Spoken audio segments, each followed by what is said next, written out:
Selamat datang di channel Ayo Kita Ngaji. Saya berikan amalan dari Al-Quran dan hadis. Satu amalan yang kalau dikerjakan secara cepat akan merubah kita jadi lebih baik. Ya, kalau mau catat boleh.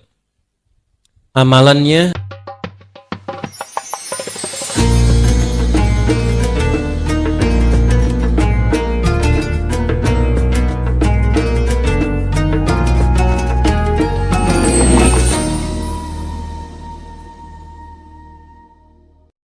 nanti satu masa, kata Nabi, akan muncul di antara orang-orang yang mengaku umatku, keadaannya tercerai-berai.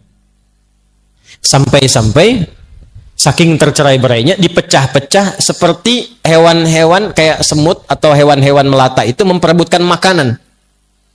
Kan kalau diperebutkan itu jadi terpotong-potong kan? Ayo. Lihat komen pertama sahabat.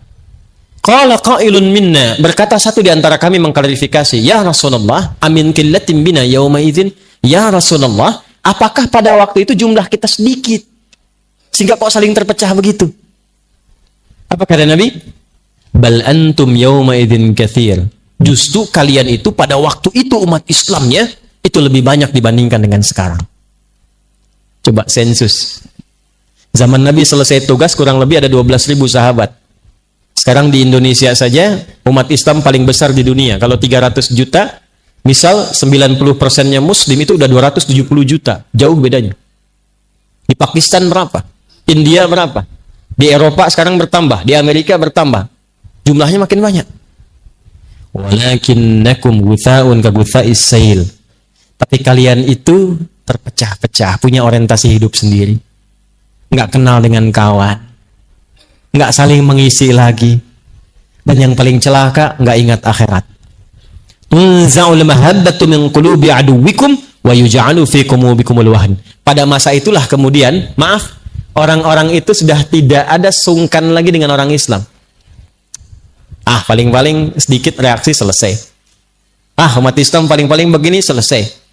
Siapa tuh tokohnya? Udah aja, kasih mobil A, selesai.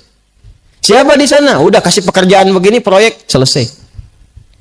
Wa yuj'alu fi qulubikumul wahn. Dan banyaknya umat Islam, maaf, jumlahnya makin banyak, terpecah-pecah, yang bahaya, tertanamlah pada diri sebagian muslim itu penyakit wahan. Ini inti materi kita yang akan kita bahas pada malam hari ini. Wa mal wahnu ya Rasulullah? Apa itu wahan yang mencelakakan ya Rasulullah? Wahan itu nanti bahayanya, di dunianya seakan sejahtera, padahal dia sedang terancam dalam kehidupan akhiratnya saat pulang. Apa itu? Hubbud dunya wa karahiyatul maut. Hubbud dunya wa karahiyatul maut. Tertanamlah pada diri sebagian orang Islam itu sifat mencintai dunia yang terlampau kuat, sehingga tidak siap untuk pulang ke akhirat. Pelan-pelan ya. Sikap mencintai dunia yang kuat sehingga tidak memiliki kesiapan bekal yang cukup untuk pulang ke akhirat. Nih, gampangnya contohnya begini. Contoh. Maaf ya. Kalau sholat itu untuk dunia apa akhirat? Dunianya ada, tapi bekal utamanya untuk akhirat. Sholat itu ibadah ritual, berkahnya untuk dunia.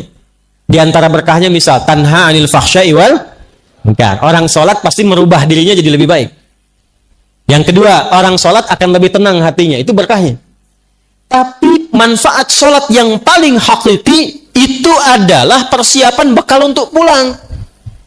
Itu yang saat kita selesai sholat dituliskan pahalanya. Baru niat dituliskan pahalanya. 10 kebaikan, 27 derajat. Itu yang dimaksud 10, 27 itu apa? Itu bekal untuk pulang. Karena yang saya antum pakai sekarang, bajunya, pecinya, mukena ibu-ibu yang sekarang pakai, itu semua nggak dibawa ke akhirat. Ke alam kubur aja nggak dipakai. Selesai semua dunia. Yang dibawa pulang hasil dari sholatnya. Itu yang disebut pahala oleh kita. Nah cuman nanti kata Nabi, ada satu masa, orang nggak ingat pulang. Jadi yang dicari dunia semua. Contoh gampangnya begini. Anda pilih mana kalau sedang ada Jumatan, Anda ditawari pekerjaan, gajinya 100 juta per bulan, tapi harus meninggalkan Jumat. Pilih mana? 100 juta tidak Jumatan atau 100.000 Jumatan? Masa? Sekarang ada kok orang jadi kasir di toko aja ninggalin Jumatan. Coba lihat. Kejadian nggak sekarang? Kayak yang pengusaha-pengusaha tuh, yang sedang tanda tangan proyek.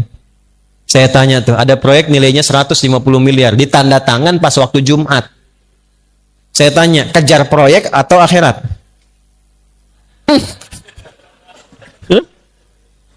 Tuh. Ini masalah kita. Kan tadi sudah kita sadar, dunia itu sudah terukur. Semua sudah diatur. Kita Jumatan pun gak kehilangan rezeki kita. Sudah teratur. Yang belum jelas itu adalah bekal kita untuk pulangnya. Maka dari itulah kita mesti belajar penting saat ini, apa yang harus dilakukan saat masa-masa itu tiba. Ya, nanti lebih dahsyat lagi saya tunjukkan hadis nabinya. Au kama qala Rasulullah sallallahu alaihi wasallam, sayati 'alaikum zamanun, akan tiba satu masa. Satu, lihat baik-baik. Taqarubus sa'ah atau taqarubuz zaman. Waktu semakin cepat diakses. Setahun kayak sebulan, sebulan kayak sepekan, sepekan kayak sehari, sehari kayak sekilatan. Terasa nggak sekarang? Kayaknya baru kemarin saya ke sini ternyata sudah hampir 11 tahun. Kayaknya baru kemarin. Ya. Yang kedua, saat waktu itu tiba, taqarubul aswaq, pasar bisnis mudah diakses. Dulu Anda ke pasar, pakai angkot, pakai ojek, datang ke situ belanja, lalu pulang. Sekarang klik handphone, datang barang. Kejadian nggak? Tapi saat masa itu tiba, kata Nabi, perhatikan, yantashirul kadzib tantashirul fitan. Fitnahnya makin banyak, manipulasinya makin banyak, maksiatnya makin banyak. Akan ditemukan banyak hoax. Anda sulit membedakan mana yang benar, mana yang salah. Anda akan banyak menemukan bahkan yang maksiat muncul tanpa bisa kita sekat dan kita duga.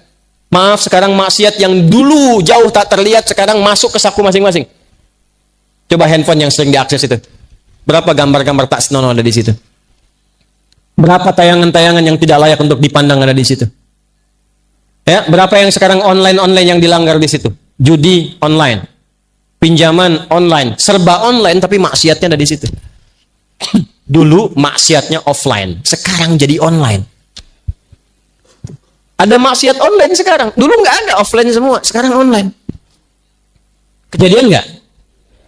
Saat kita berada di masa itu, apa yang harus kita lakukan?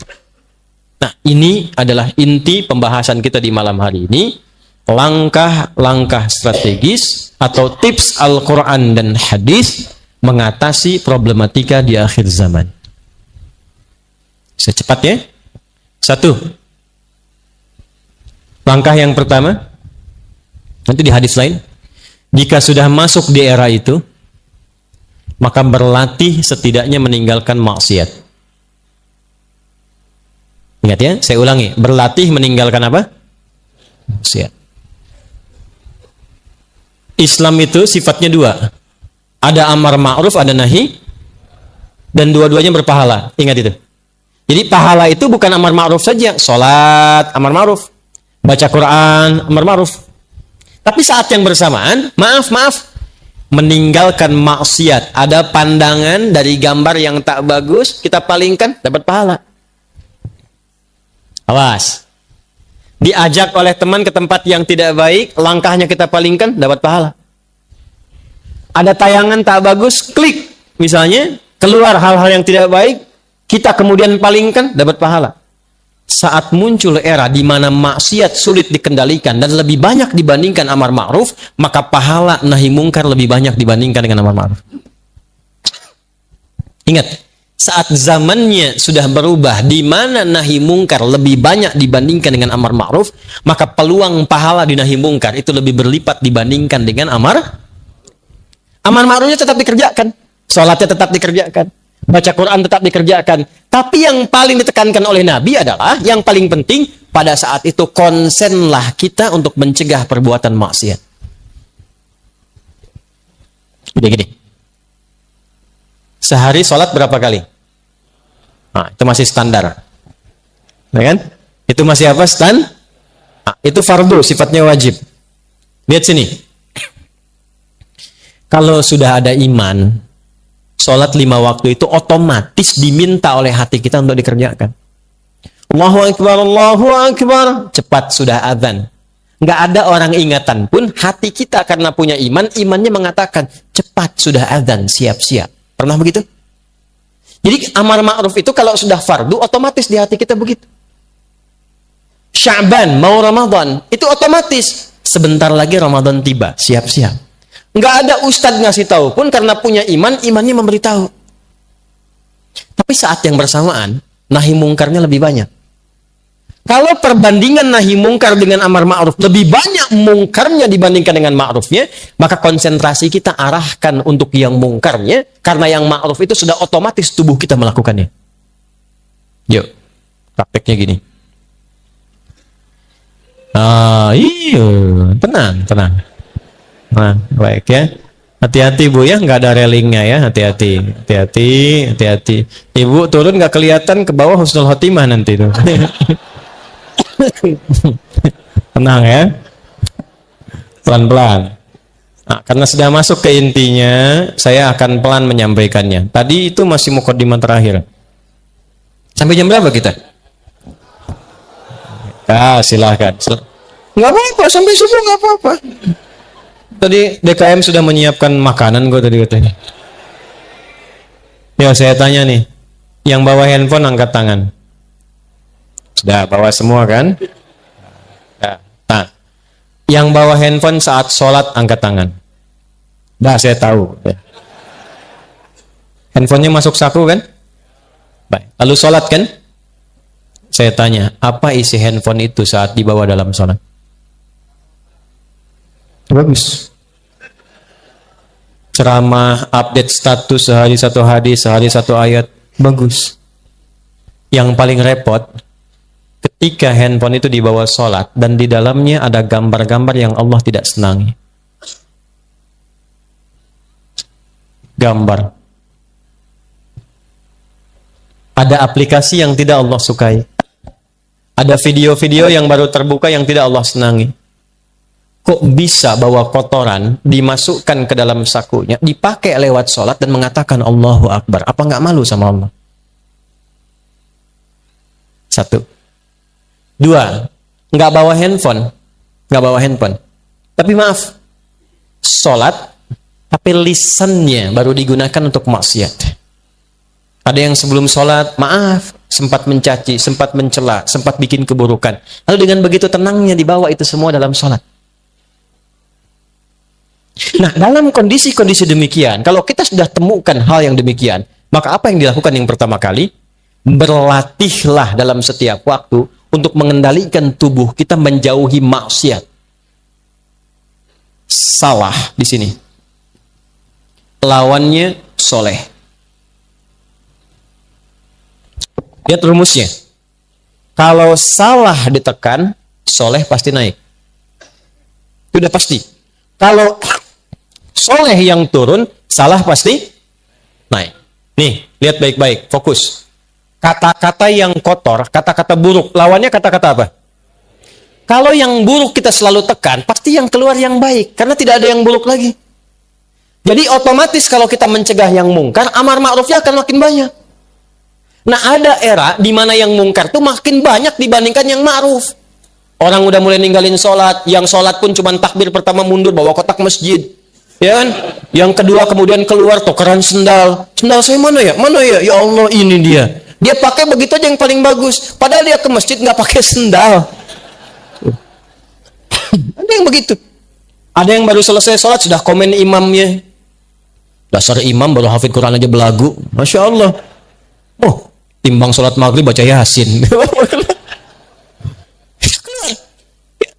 Padahal baru selesai itu sholat tuh. Maka apa yang dikendalikan dalam situasi itu? Dan sekarang kan makin parah. Karena live langsung. Sekarang saya haji aja, saya umrah, saya lihat orang tawaf aja live. Subhanallah. Kelihatan nggak di sana? Alhamdulillah. Ya Allah. Kan? Ya kita berhusnudzon iya, tapi menempatkan fikih dengan benar juga itu harus. Maka yang dilakukan apa? 1, dari ujung kepala sampai ujung kaki, latihan tiap hari. Turunkan pikiran dulu. Mata. Terus sampai ke kaki. Sekarang hari apa? Ahad. Besok Senin. Coba latihan sepekan dari Senin sampai dengan Ahad nanti. Sepekan. Latihan berpikir yang baik. Husnudzan. Karena era-era sekarang itu banyak suudzon. Coba antum buka berita dari apapun, diklik online, itu 85% isinya itu kemungkaran semua. Judi online begini, ada yang ditemukan pembunuhan, baru mabuk begini, di sini ada begini, di sini ada kriminalitas. 85% isinya sekarang itu hasil dari maksiat semua, media sekarang. Kalau nggak percaya silahkan cek. Dan yang paling menarik apa? Yang paling menarik, semua otak kita dicuci tanpa sadar untuk melakukan tindakan-tindakan yang salah. Akhirnya kita baru lihat komen orang saja sudah ikutan ribut di komennya orang. Padahal kita nggak ada urusan dengan masalah orang itu. Satu orang bikin status, di bawahnya komentar. Yang komen pada ribut. Padahal yang bikin status biasa-biasa saja. Satu kan? Maka apa yang dilakukan? Sepekan berlatih bagaimana husnudzan dalam kehidupan. Mulai dengan di rumah tangga dulu. Suami husnudzan kepada istri, istri husnudzan kepada suami. Ibu dan ayah husnudzan kepada anak, anak berprasangka baik kepada kedua orang tuanya. Lalu praktekkan. Jelas? Pekan keduanya, mata. Yuk latihan sepekan, atau bisa dipraktekkan berbarengan. Ini kan nggak susah, pikiran dengan mata. Maaf, ini sederhana tapi mahal. Dan pahalanya bisa jadi paling banyak di era kekinian. Sepekan, latihan memandang yang dibenarkan oleh Allah. Ayatnya Quran.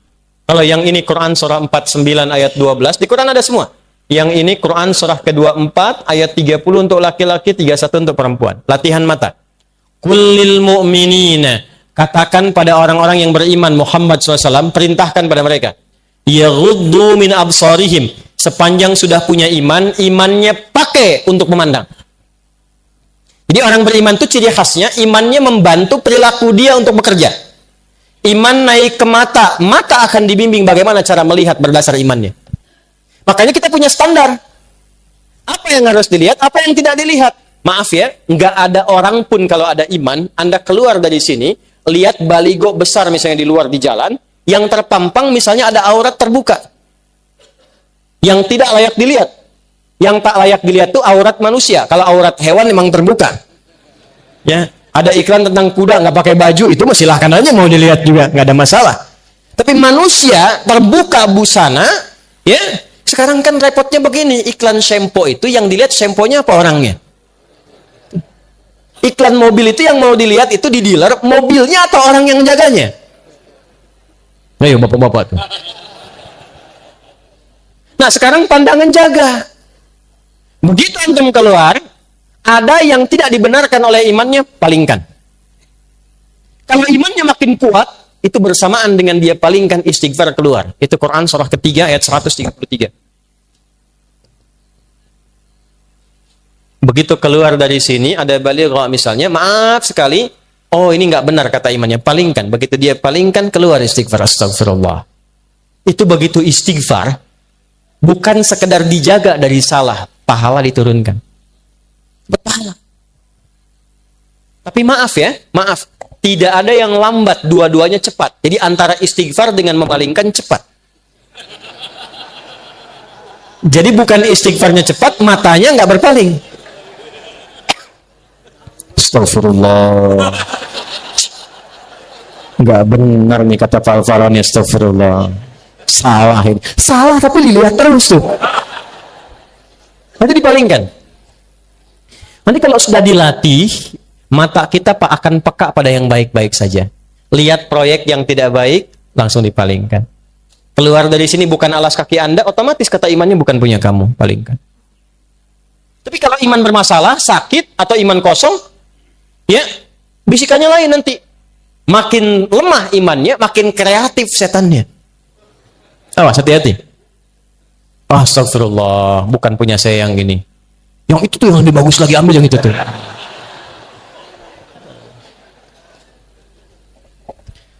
Antum yang bapak-bapak nih, kalau buka status yang antum lihat istri orang apa istri sendiri? Bu ibu juga begitu. Saya sering lihat yang di IG saya yang komen ibu-ibu semua. Masya Allah ya Ustaz. Masya Allah. Ibu kalau komen ke status saya halus banget deh. Ke suaminya gimana tuh? Mas Bu, saya ini suami orang.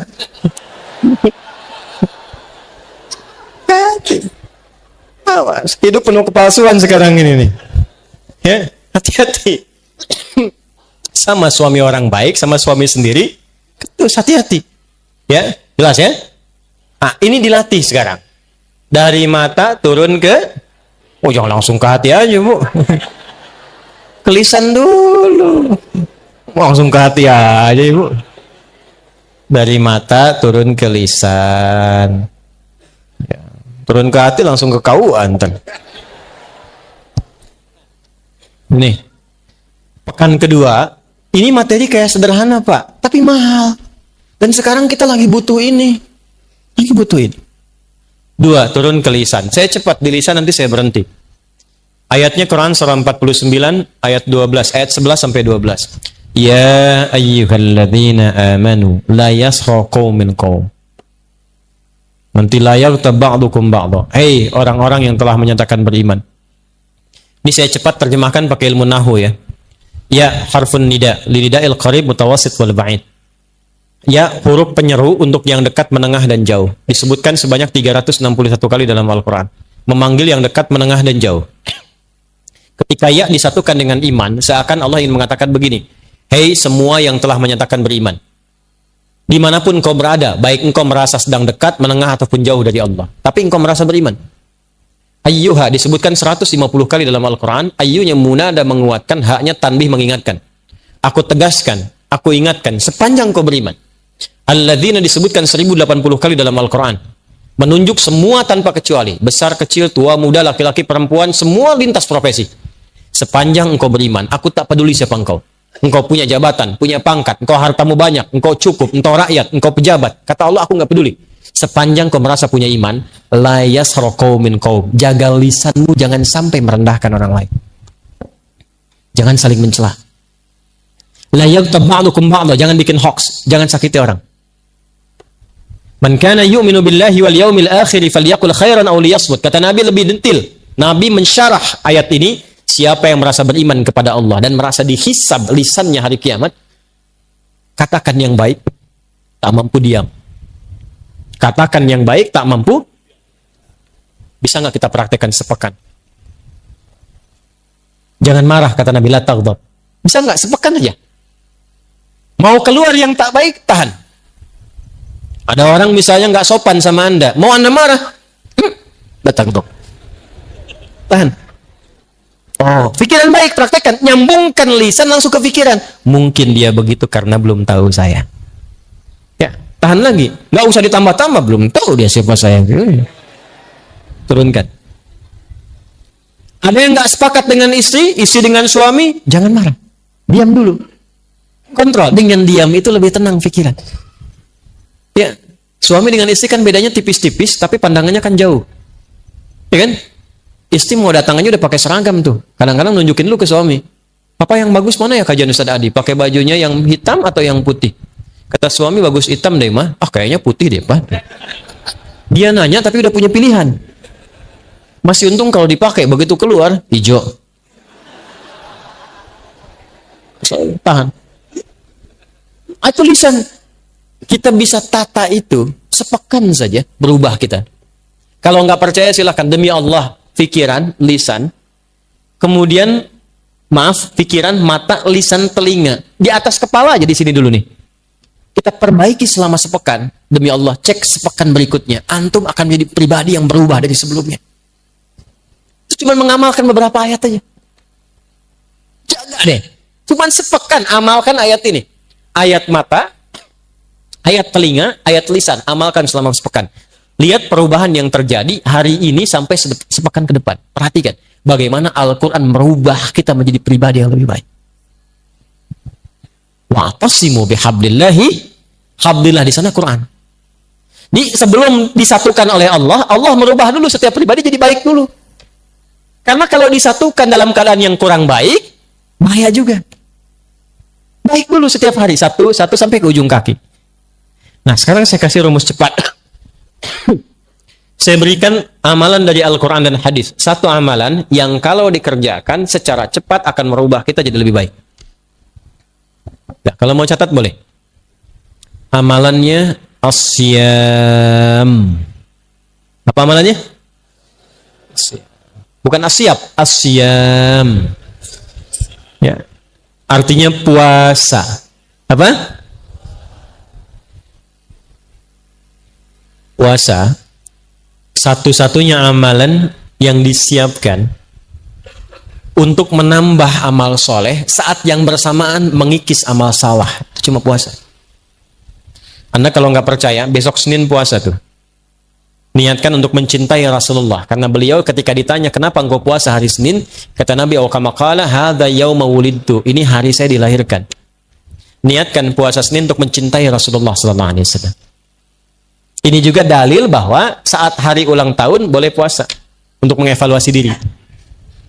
Saya kembalikan. Besok puasa, silahkan cek. Demi Allah saya katakan, ketika Anda puasa, saat yang bersamaan Anda ingin meningkatkan amal soleh Anda. Yang biasa cuma sholat fardu, bisa sholat sunnah. Yang biasanya jarang baca Quran, bisa baca Quran. Yang hebat itu bisa menghentikan maksiat saat puasa. Makanya ketika Ramadan, koruptor kan libur. Bukan karena takut mencuri, takut batal puasanya. Silahkan cek. Besok timbang puasa sunnah, cuma puasa sunnah saja, maksiat bisa ditahan. Antum walaupun seorang pemarah, itu akan ditahan nggak pengen marah, karena takut batal puasanya. Ada seorang pemarah, puasa. Ketiba 5:30 ada yang mencaci. Bukanya jam 6. Dia lagi jalan sama istri, dicaci sama orang. Dia tahan gak marah. Istrinya bingung. Kan suaminya biasanya pemarah. Kata istrinya, bang, abang kan biasanya marah. Kenapa gak dibalas? Kata suaminya, ntar habis maghrib. Tunggu maghrib dulu. Kan 30 menit lumayan buat mikir. Begitu maghrib dia gak mau hilangin pahala puasanya. Gak jadi dia marah. Jadi kalau Anda ingin berlatih menghilangkan kebiasaan buruk, rajin puasa. Senin, istirahat dulu. Setelah enak Senin, tambah Kamis. Jangan dirapel dulu. Jangan terlalu banyak. Nanti bosan. Senin dulu aja. Senin sudah enak, besoknya Senin lagi. Pekan depannya lagi. Sudah enak, sudah terbiasa, tambah Kamis. Terbiasa Kamis, tambah Ayyamul Bid. Sudah terbiasa, langkahkan ke tingkat tertinggi puasa sunnah, namanya puasa Daud. Sehari puasa, sehari. Senin puasa, Selasa tidak libur. Rabu puasa, Kamis. Nah, kalau sudah puasa Daud, yang Senin Kamis itu ikutkan ke Daud. Karena kita sudah berada di level yang lebih tinggi. Dan berbahagianya begini, kalau Anda puasa Senin Kamis sudah terbiasa, terus pindah ke Daud, begitu saat Kamisnya libur, itu pahala puasa Kamis tetap dituliskan. Dalilnya apa? Hadis Nabi, "Idza maridal 'abdu aw safar, kutiba lahu mithla ma kana 'alaihi muqiman shahiha." Kalau seorang hamba punya uzur seperti sakit atau safar, dia menghilangkan kebiasaan rutin amal solehnya karena kondisi ini, karena uzur, baik itu sakit atau safar, pahalanya tetap dituliskan sempurna. Antum terbang dari Palembang, besok ke Jakarta. Pas terbangnya itu mendekati waktu-waktu zuhur, ba'da zuhur bahkan. Antum sholat dulu. Nah, begitu sampai ke Jakarta, kan zuhurnya sudah selesai di sini. Kan bisa dijamak qashar kan? Ya kan? Zuhur jadikan 2, asar jadikan 2. Ada sholat sunnah qobliyah zuhur? Ada. Ba'diyah zuhur ada? Antum biasa kerjakan itu kalau sedang mukim. Karena safar, antum qashar. Ketika antum qashar, antum nggak kerjakan yang sunnah tadi. Itu pahala sholat sunnahnya tetap dituliskan sempurna. Hadisnya sahih. Jadi kalau sudah qashar, yang sunnah sudah. Jangan terlampau soleh. Betul, karena yang fardu aja dikurangi, masa mau ditambah sunnah? Terus ya? Itu hadiah dari Allah, qashar itu hadiah. Ketika Anda qashar, itu pahala sholat sunnah dituliskan bagi yang biasa sholat sunnah. Kalau enggak, yang enggak dapat pahala juga. Ya, yang hebat tuh begini, Bu. Kalau perempuan kan ada masa haidnya kan? Ini catat rumus, Bu, ini di antara kita saja nih. Ya. Ini perempuan-perempuan muslimah. Kalau masa sucinya rajin beramal, sholat, baca Quran, dia zikir, dia sholawat, masa haidnya kan berhenti itu sholatnya. Ya kan? Itu semua kebiasaannya dituliskan pahalanya walaupun dia sedang libur dalam haidnya. Maka saya nasihatkan pada muslimah dimanapun berada, dalam keadaan masa suci perbanyak amal soleh. Karena Anda akan mendulang pahala pada masa haidnya. Cepat, mumpung belum datang masa monoposnya. Kalau sudah tiba masa monopos, nggak ada bedanya nanti. Karena semua berjalan lagi. Nah, kembalikan pola ini kepada apa yang tadi kita bahas, teman-teman sekalian. Kembalikan. Susun ini dari awal sampai dengan akhir, ujung kepala sampai dengan ujung kaki. Berlatih ini dulu. Kalau mau cepat, puasa. Jelas? Oke, jadi setelah ini silahkan. Yang besok puasa Senin silahkan. Nyaman tambah Kamis. Jangan cepat-cepat ya. Senin dulu aja. Sampai nikmat dan konsisten Senin, pindah Kamis. Nikmat konsisten Senin Kamis, tambah Ayyamul Bid. 3 hari di pertengahan bulan. 13, 14, 15 Hijriah. Sudah konsisten, mau tambah, silahkan. Puasa Daud. Tolong diingat, saya penting ingatkan dulu. Yang ada cuman puasa Daud. Tidak ada sholat Daud. Subuh sholat, duhur tidak. Asar sholat, maghrib tidak. Tidak ada. Yang ada puasa Daud. Tidak ada sholat Daud. Nggak usah kreatif. Ya, tidak usah kreatif. Terlalu inovatif dalam persoalan ibadah bisa masuk kategori bid. Nah, cepat. Saya mau selesai. Kita 15 menit lagi selesai. 2. Kalau sudah konsisten menata diri jadi baik. 2. Perdalam ilmu pengetahuan. Penuhi majlis-majlis ilmu. Ya. Saya yakin insya Allah di Palembang di Sumatera Selatan pada umumnya banyak guru-guru yang hebat-hebat, baik-baik, ulama-ulama kita. Para tuan guru, ulama, habaib dan sebagainya, penuhi majlisnya. Kalau bisa, saya usulkan begini. Masjid-masjid ini, itu bukan sekedar diikat dengan organisasi, ikatan antar masjid. Di DMI, Dewan Masjid Indonesia. Didaftarkan aja, tidak. Data, Pak, di sini wilayahnya ada berapa masjid. Setelah itu kerjasama. Bikin kajiannya itu yang terukur, difasilitasi jamaah. Jangan semua kajian sama. Nanti malah berlomba-lomba, sini kosong, sana penuh, pindah sini. Kadang-kadang begini, beda masjid jamaahnya itu aja. Kerjasama dengan masjid-masjid. Masukkan database jamaahnya. Misal, ada fikih yang pokok dulu. Fikih sholat, fikih zakat, fikih misalnya haji umrah. Ibadah ada di Masjid Baitur Rahman. Nanti fikih-fikih yang sosial misalnya, ini di masjid yang sebelahnya. Fikih-fikih yang membahas tentang aspek-aspek kehidupan muamalah, masjid sebelahnya.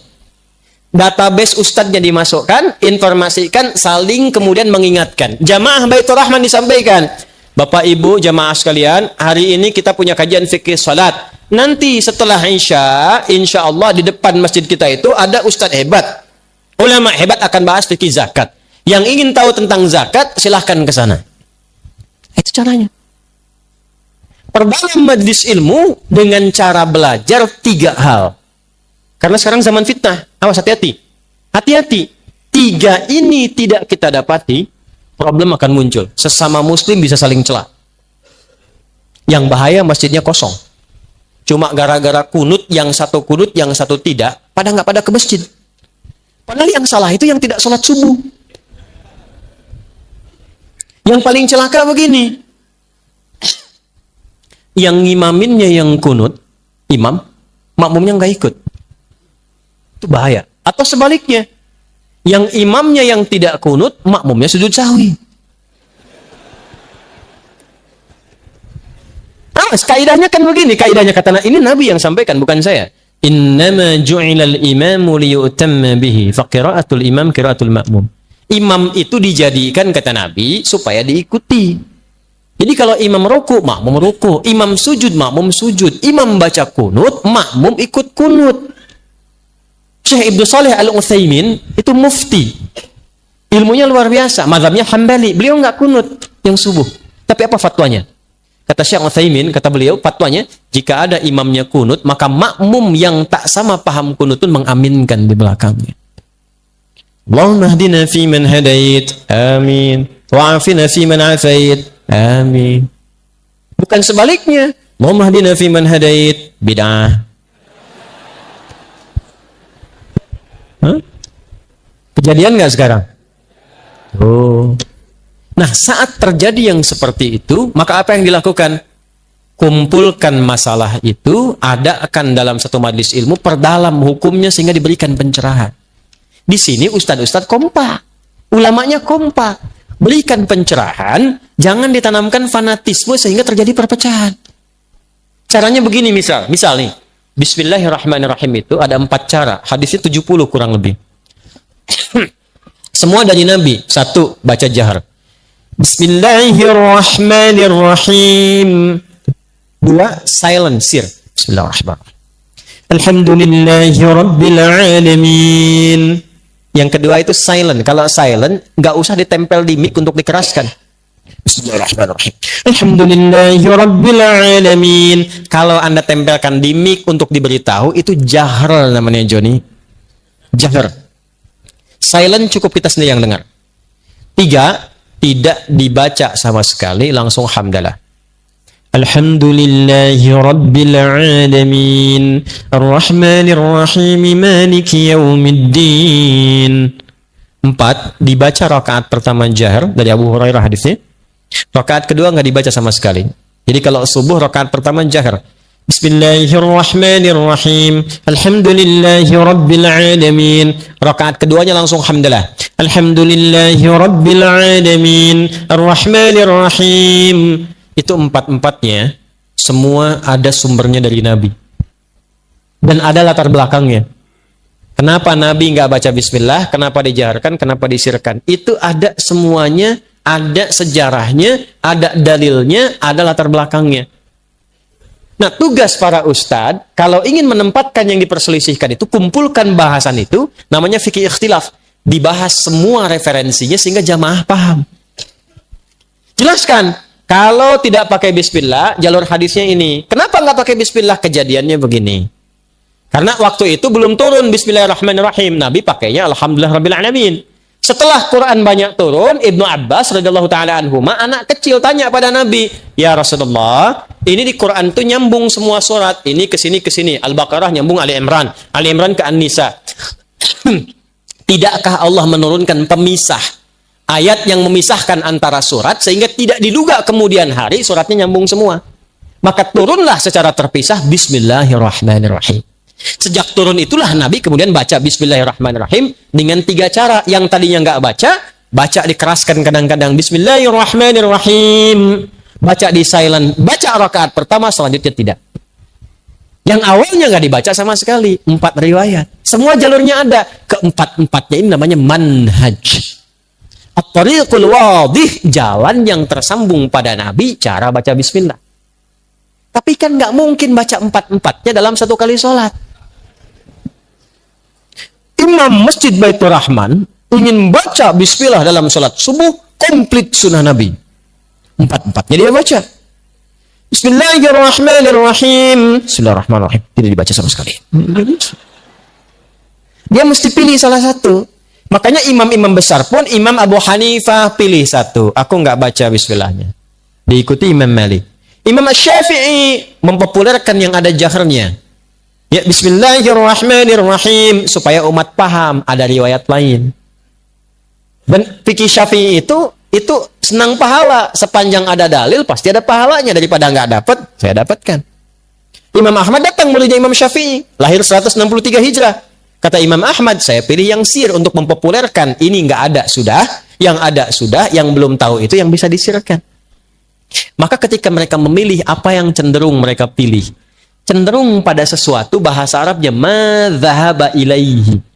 Karena kepanjangan disingkat madzhab. Maka di sini kita kenal pilihannya Imam Syafi'i, madzhab asy-Syafi'i. Pilihannya Imam Ahmad, madzhab Hambali.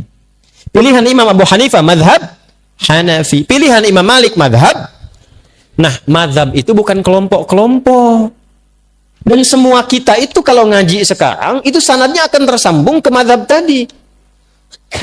Kenapa? Karena Nabi itu singkatnya gini, Nabi ngajar ada sahabat. Sepeninggal Nabi, sahabat ngajar. Semua diajarkan. Itu zaman Nabi, zaman sahabat, zaman tabi'in, mereka punya kekuatan untuk mengingat. Dan hebatnya, hafalan mereka di dalam kepala. Karena orang sekarang hafalnya di luar kepala. Di luar kepala itu belum hafal. Mereka itu hafalnya di dalam kepala. Nah, bertambahnya masa, berubah eranya, berkurang ingatannya. Karena orang dulu tuh maksiatnya sedikit. Jaga maksiatnya banyak, dijaga. Sehingga berkahnya apa? Kekuatan ingatannya panjang. Sekarang tantangan maksiatnya banyak. Dan ingat, maksiat itu salah satu penyebab utama mengurangi kemampuan untuk menghafal. Saya punya teman, hafal ribuan hadis. Masuk bioskop. Keluar, hilang semua hafalannya. Saya nggak tahu apa yang ditonton. Pulang keluar dari situ, hilang semua hafalan. Ingat, maksiat menghilangkan keberkahan. Imam Syafi'i ngadu kepada gurunya Imam Waqi. Syakautu waqi'an an su'i hifdzi fanasahani an atrukal ma'asi faqala al-ilmu nurun wa nurullahi la yunzal lil 'asi. Saya mengadu kepada guruku Imam Waqi tentang buruknya hafalanku. Kebayang nggak buruknya hafalan Imam Syafi'i? Mungkin beda titik, beda koma. Kata Imam Waqi gurunya, tinggalkan maksiat. Karena maksiat itu mencegah cahaya ilmu dari Allah masuk dalam kalbumu. Balik ke sini teman-teman sekalian. Fokus baik-baik. Kembalikan ke kita di sini. Apa yang kita lakukan? Kumpulkan yang tadi itu. Ulama dulu banyak mengingat. Tapi masa setelahnya kan banyak membaca. Mengingatnya kurang. Kemampuan menurun. Maka ada 4 bintang ulama yang menyalin hafalannya dalam kitabnya. Kalau orang sekarang, kitab orang disalin begini, dihafalin. Ulama dulu, dihafal dulu, hafalannya nyalin kitab. Kitab tuh disalin dengan hafalannya. Hafal, salin kitab. Sekarang kan kitab ada, dihafalin. Ya kan? Maka 4 bintang itu, satu Imam Abu Hanifah An-Nu'man yang wafat tahun 150 Hijrah. Kedua Imam Malik bin Anas yang lahir tahun 94 Hijrah. Yang ketiga Imam Asy-Syafi'i yang lahir tahun 150 Hijrah. Dan keempat Imam Ahmad bin Hanbal yang lahir tahun 163 Hijrah. Itu mereka menghimpun referensi dari masa sebelumnya, dihafalkan, diturunkan lewat kitabnya. Jadi yang sekarang kita pelajari, itu mau nggak mau akan nyambung jalurnya ke mereka itu. Karena semua jalurnya begitu. Maksud saya, jangan pernah katakan begini, ikut mazhab apa ikut Nabi. Itu artinya belum belajar. Tapi jangan kita cela, itu pernyataan aneh. Karena kalau orang ngaji fikih, nggak mungkin berkata demikian. Karena mazhab itu bukan kelompok, mazhab itu yang merangkum, mendokumentasikan berbagai pengetahuan yang bersumber dari Nabi. Kita nggak mungkin kita dapatkan langsung akses ke Nabi. Siapa yang sekarang pernah ketemu Nabi? Saya pulang. Nggak ada. Nih, Anda belajar salat dari mana? Nggak mungkin langsung dari Nabi. Oh, tadi saya ketemu Nabi, mimpi kok diajarin begini. Nggak bisa. Kita harus urut riwayatnya dari mana. Nah, kalau kita urut-urut yang mengajarkan dari takbir sampai salam, ketemunya jalurnya di mazhab juga. Ketemunya di situ. Dari mana taunya bismillah dijaharkan? Pernah ketemu Nabi? Tidak. Diurut sipulan sampai ke Asy-Syafi'i. Asy-Syafi'i menerima dari gurunya sipulan sampai ke Nabi. Urutan itu disebut dengan sanad namanya. Di Sahih Muslim ada babul isnad di muqaddimah. Babul isnad minad din. Jadi urutan dalam penyampai riwayat itu termasuk dalam agama. Jadi kalau salah menerima ilmunya, bisa salah ibadahnya.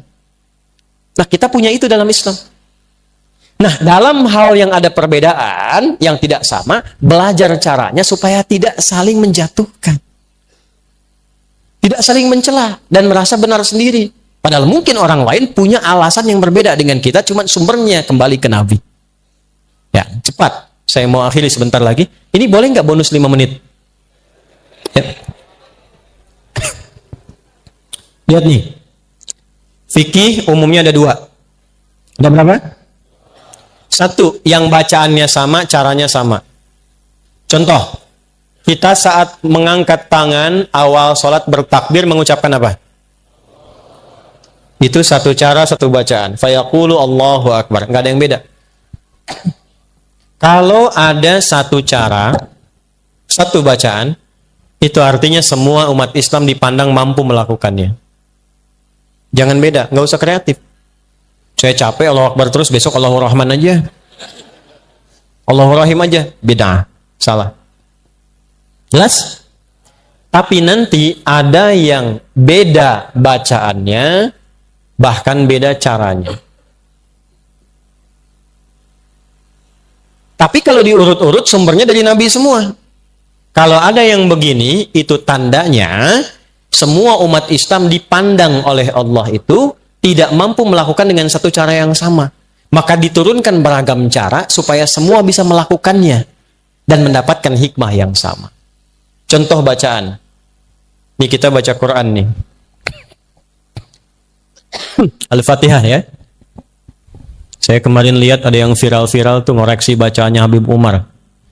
Hati-hati tuh ya. Jangan nggak sopan tuh. Beliau itu ahli hadis ya. Ahli Quran. Cucu Nabi. Ilmunya banyak. Jauh dengan saya tuh. Ya, jauh sekali. Orang belum berilmu, belum sampai. Jangan ngoreksi yang sudah berilmu. Ya. Contoh gini. Ihdinas siratal mustaqim. Yang kita baca kan? Dari Hafiz. Pakai shad ya. Ihdinas siratal mustaqim. Jelas? Ada yang nggak bisa shad. Bisanya pakai sin. Gampang kok shad. Kata Anda orang Palembang. Tapi di Arab itu ada yang nggak bisa shad. Dipaksa-paksa sampai kiamat kurang 2 hari nggak bisa. Bagi orang Palembang gampang. Ihdinas siratal mustaqim. Shad. Ihdinas siratal mustaqim. Sin. Tapi ada lisan orang Arab yang nggak bisa shad. Bisanya sin. Shad. Sin. Shad. Sin. Utlubul ilma walau bisin. Utlubul ilma walau bisad. Shad dia sin. Apa yang terjadi? Turun riwayat pakai sin. Dalam riwayat Warash dan Qalun dari Nafi'. Ihdinas siratal mustaqim. Sin. Apakah merubah makna? Tidak. Maknanya sama. Cuma cara bacanya beda. Ada yang nggak bisa sin, nggak bisa shad. Bisanya zai. Ada. Maka turun riwayat pakai zai. Ihdinas siratal mustaqim. Ada. Maaf, saya waktu ngaji di Libya, saya ngambil beberapa riwayat. Saya ngambil Hafiz dan sedikit Qalun dari Syekh Dukali. Yang ngambil riwayat Warash dari Syekh Ali Ahmar. Beberapa ambil saya yang lain. Itu guru saya cerita begini. Nah, katanya dulu ada penghafal Quran. Dua-duanya hafal Quran 30 juz. Yang satu Hafiz, kita baca. Yang satu Qalun, Libya baca. Yang satu pakai shad, ihdinas siratal mustaqim. Yang satu pakai sin, ihdinas siratal mustaqim. Dia ngaji pada guru yang sama. Cuman baru ngambil satu riwayat. Tapi yang jadi masalah, dia mengklaim itu yang paling benar. Ketemu sama kawannya, kamu salah, harusnya pakai shad. Yang sin bilang, ente yang lupa baca, harusnya pakai sin. Akhirnya dua-duanya sepakat, kita datang ke guru kita tanya mana yang benar. Gurunya bijak sekali. Kata syekhnya, ya bunayya iqra, anakku baca. Kata yang pakai shad, ihdinas siratal mustaqim. Hasbuk, cukup nah. Enta iqra, kamu baca. Dia baca pakai sin. Ihdinas siratal mustaqim. Hasbuk, cukup nah. Kalian berdua, antuma mukhtian. Kalian berdua salah. Yang benar itu, ihdinas siratal mustaqim. Pakai zai. Gurunya pengen bilang, kalaupun merasa sudah pintar, jangan suka menyalah-nyalahkan orang. Karena boleh jadi orang yang disalahkan itu punya alasan juga. Yang ada itu pelajari apa yang dia praktekkan, cari tahu. Kalau ternyata salah, perbaiki dengan cara yang lembut. Nabi Musa aja ke Firaun kan caranya lembut. Faqula lahu qawlan layyina, katakan dengan lembut. Itu teman antum, bukan Firaun. Antum pun tidak lebih soleh dibandingkan Musa. Antum bukan Musa, dia bukan Firaun. Kenapa antum kasar? Hah? Kenapa harus saling mencela? Ini yang paling hebat. Ada yang nggak bisa A, bisanya pakai terus. A, anta, ente, anak, ane. Ada begitu. Madrasah. Itu imalah. Di Arab banyak. Sekarang kayak di Syria, di Palestina, Afrika sebagian pakai semua. Mungkin Betawi dari situ sana dia. Bijaknya Allah, diturunkan Al-Quran bisa dibaca pakai Wadduha, kita.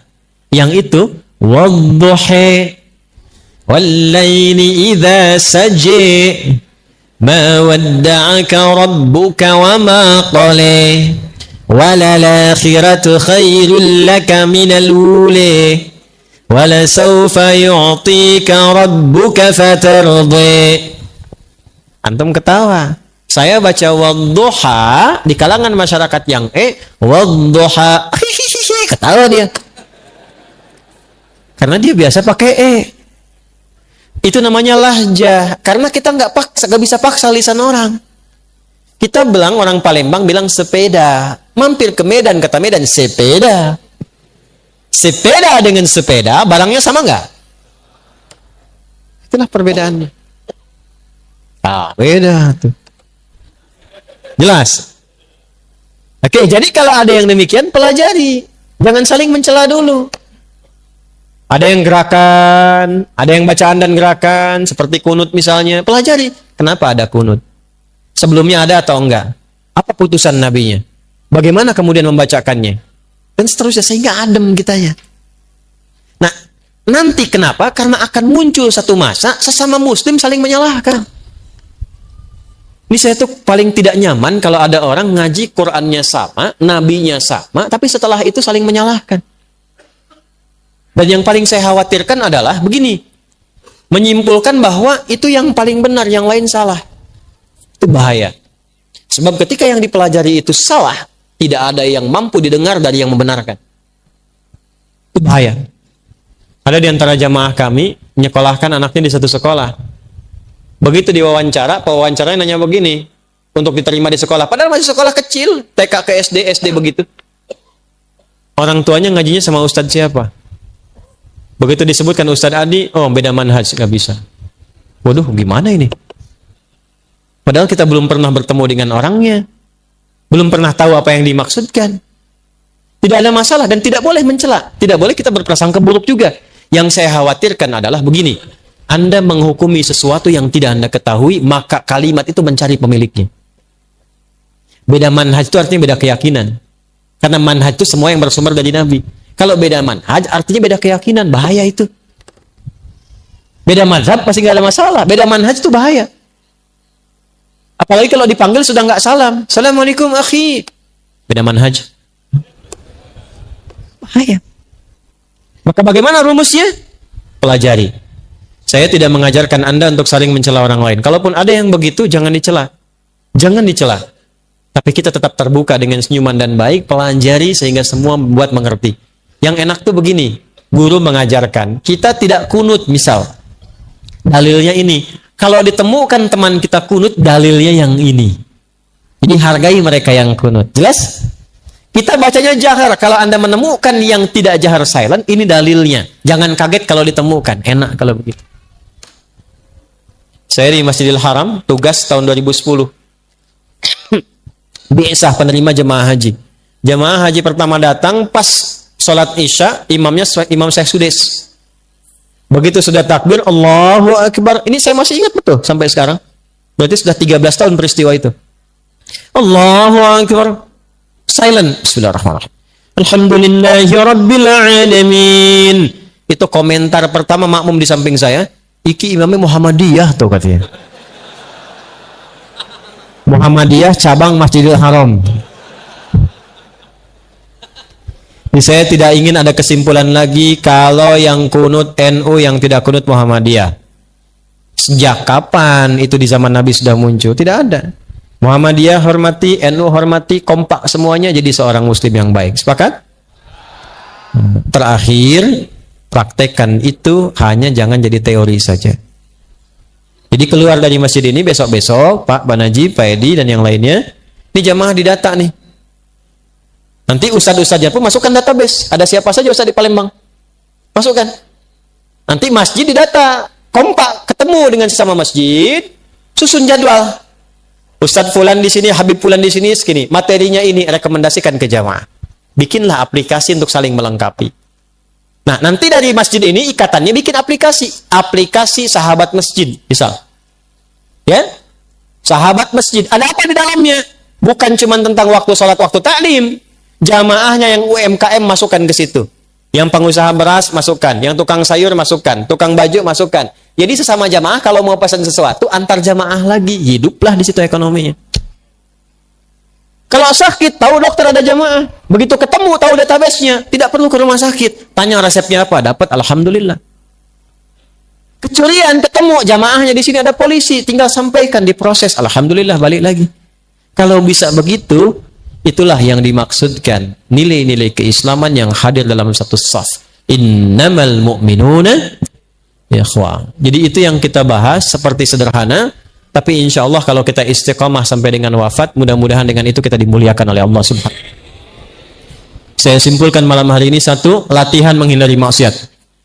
Siapkan satu-satu listnya dari mata sampai ujung kaki. Dan amalannya yang kedua, pelatihan untuk mendalami pengetahuan yang sekiranya ada yang beda-beda. Jadi kalau penasaran jangan langsung menyalahkan, cari dulu ilmunya. Karena sekarang musim-musimnya saling menyalahkan, hati-hati. Ya. Maaf, tambahan.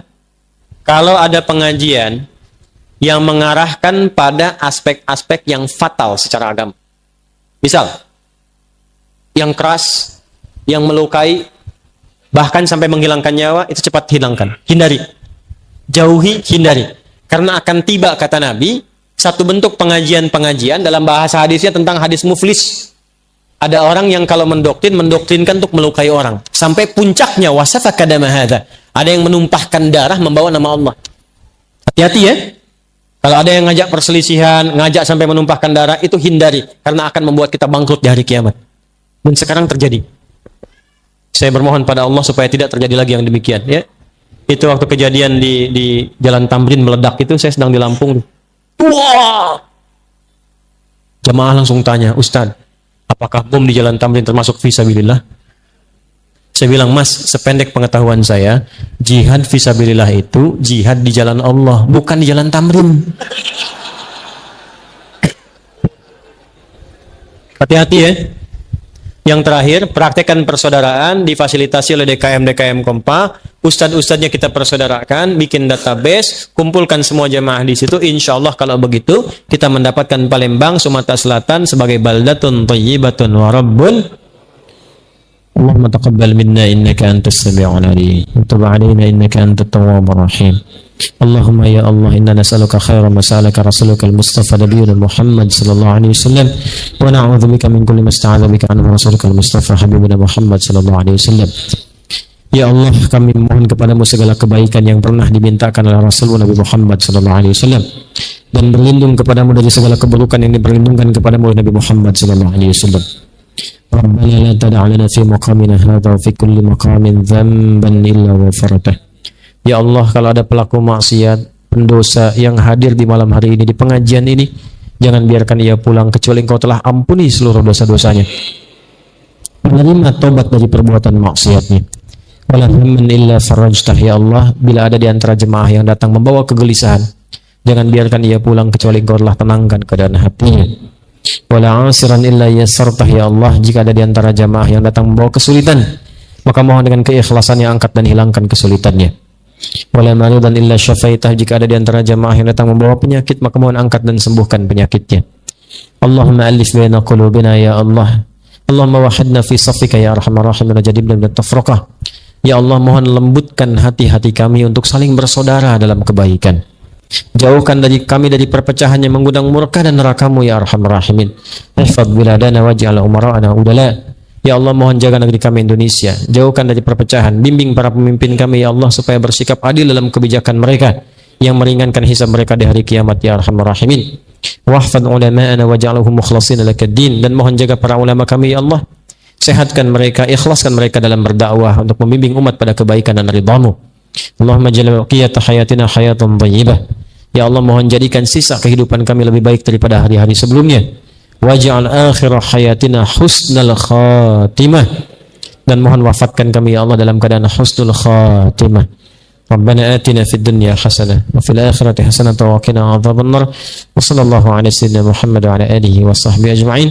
Wa akhiru da'wana subhanakallahumma rabbana wa bihamdika nashhadu an la ilaha illa anta nastaghfiruka wa natubu ilaik. Walhamdulillahi rabbil alamin. Wassalamualaikum warahmatullahi wabarakatuh.